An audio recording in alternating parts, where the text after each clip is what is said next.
حضرت موسیٰ علیہ السلام نے اللہ تعالیٰ سے ایک دفعہ پوچھا، یا اللہ کیا بات ہے آپ اپنے مومن بندے کو ہمیشہ تنگ دست رکھتے ہیں، تکلیفوں میں رکھتے ہیں؟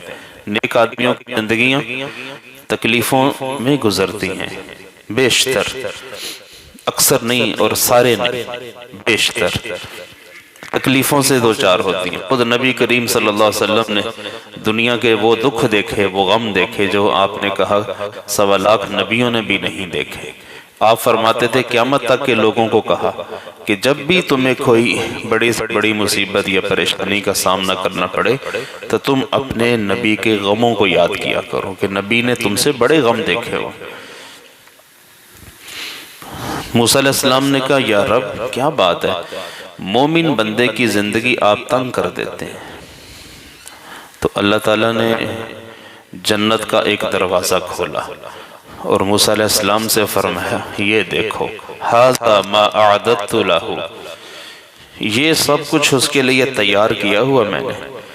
تو وہ کہنے لگے یا ربی بعزتک وجلالک، تیرے عزت اور جلال کی قسم، اگر ایک شخص کے ہاتھ بھی دونوں کٹے ہوئے ہوں، پاؤں بھی دونوں کٹے ہوئے ہوں، وہ پیدائش سے لے کر قیامت کے دن تک منہ کے بل گھسیٹا جاتا ہو، اور اگر یہ اس کے لیے ہے تو لم یر بؤسا قط، اس نے زندگی میں کوئی دکھ نہیں دیکھا۔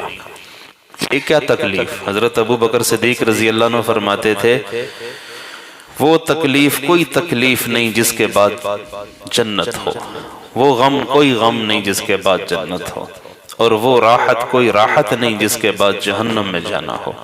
پھر موسیٰ نے کہا یا اللہ کیا بات ہے آپ کافر لوگوں کو مال میں بہت زیادہ وسعت عطا فرما دیتے ہیں، کافروں کے پاس پیسہ ہی پڑا ہے، ایسا آپ کیوں کرتے ہیں؟ تو اللہ تعالیٰ نے دوزخ کا دروازہ کھولا اور فرمایا یہ دیکھو ھذا ما اعددت لہا، یہ تیار کیا ہوا ان کے لیے۔ تو موسیٰ علیہ السلام نے کہا میرے رب اگر ایک کافر کے پاس پوری دنیا بھی ہو پیدائش سے لے کر قیامت کے دن تک، اور اگر مر کے اس نے اس دوزخ میں آنا ہے تو اس نے زندگی میں پھر کوئی خوشحالی نہیں دیکھی، کوئی خیر نہیں دیکھی۔ ایک شخص کو قیامت کے دن بلایا جائے گا، اہل ایمان میں سے ہوگا جس نے ساری زندگی تکلیفوں میں گزاری ہوگی۔ ہماری تکلیفوں پہ بھی ہمیں اجر ملتا ہے، ہم اس کو فضول ضائع نہ سمجھے کہ ہمیں اگر کوئی پریشانی فیس کرنی پڑتی ہے تو یہ ایسے ہی ہے بس، نہیں، ہر تکلیف پہ اجر ہے۔ ادنا سی تکلیف دیکھیں نا، ادنا سی تکلیف یہ ہے کہ گاڑی چلانے کے لیے آپ نے کہا جی میں گاڑی میں بیٹھتا ہوں، جیب میں ہاتھ ڈالا چابی نہیں نکالتا تو چابی کوئی نہیں، وہ ایک دم شیخ صاحب کا رنگ چینج ہو گیا، ابھی کتنے گئی؟ پھر تھوڑی دیر بعد ادھر دیکھا تو اس یہاں سے مل گئے۔ تو یہ جو تھوڑی سی پریشانی آئی ہے نا، ہلکا سا جھٹکا لگا کوئی کتنے گئی؟ بھائیو اس پہ بھی گناہ معاف ہوتے، اللہ اس پہ بھی بندے کے گناہ معاف کرتے ہیں۔ ادنا تکلیف اللہ نہیں گوارا کرتا، بھیجتا کیوں ہے؟ ہمیں معاف کرنے کے لیے۔ کیوں معاف کرتا ہے؟ وہ ہم سے محبت کرتا ہے، ہمیں پیار کرتا ہے۔ 70 ماؤں کی محبت ایک طرف، ماں کی محبت ہر کوئی جانتا ہے کہ وہ اپنی اولاد کے لیے کیا کچھ نہیں کر گزرتی، پھر 70 اکٹھی کریں۔ 70 سے مراد صرف 70 نہیں، لا تعداد، عربی میں 70 کا مطلب ہوتا ہے لا تعداد، بے شمار۔ ساری دنیا کی ماؤں کی محبت اکٹھی کریں، ایک اللہ اپنے بندے سے ان تمام ماؤں کی محبت سے زیادہ محبت کرتا ہے اپنے ایک بندے سے، تبھی تو ادنا سی تکلیف پہ خطا معاف ہو جاتی۔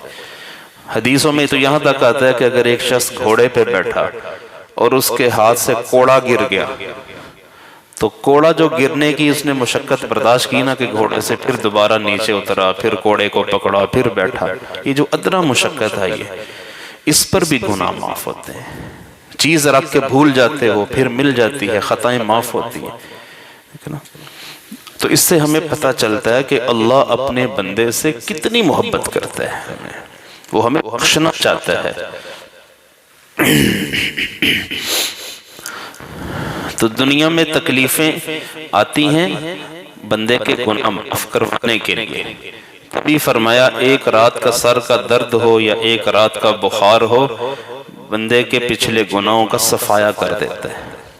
اللہ کے حبیب صلی اللہ علیہ وسلم جب بیمار کے پاس آتے تھے تو آپ کہتے تھے لا بأس طہور انشاءاللہ، اوے ٹینشن نہیں لینی، معاف صفائی کر کے جائے گا یہ بخار.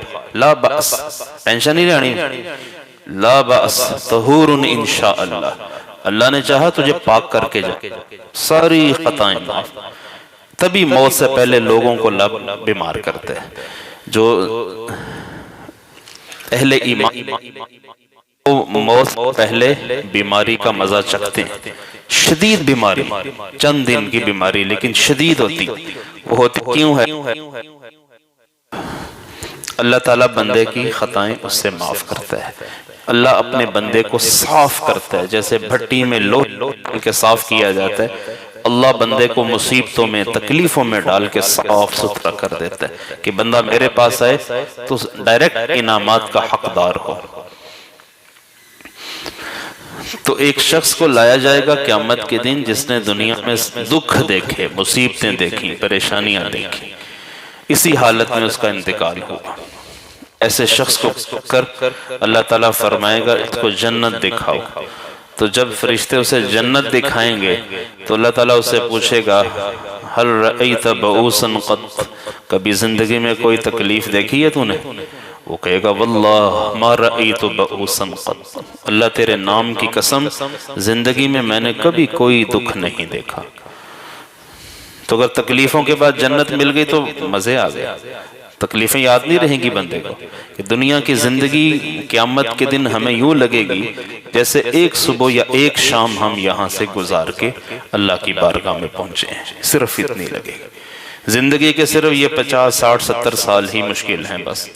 اس کے بعد تو اگر یہ وَأَلَّوِ اسْتَقَامُوا عَلَى الطَّرِيقَةِ لَأَسْقَيْنَاهُمْ مَاءً غَدَقًا لِنَفْتِنَهُمْ فِيهِ، اگر یہ لوگ دین پہ چلیں، صحیح طریقہ اختیار کریں، اللہ کہتے ہیں ہم قسم کھاتے ہیں ہم آسمانوں سے بارش کے دہانے کھول دیں گے تمہارے لیے. بارش سے مراد رزق تم پر بارش کی طرح برسے گا اگر تم صحیح راستے پہ چلے. وَأَلَّوِ اسْتَقَامُوا عَلَى الطَّرِيقَةِ لَأَسْقَيْنَاهُمْ مَاءً غَدَقًا. تو بہترین رزق کا وعدہ اللہ نے ہر اہل ایمان سے کیا اگر یہ صحیح طریقے پہ زندگی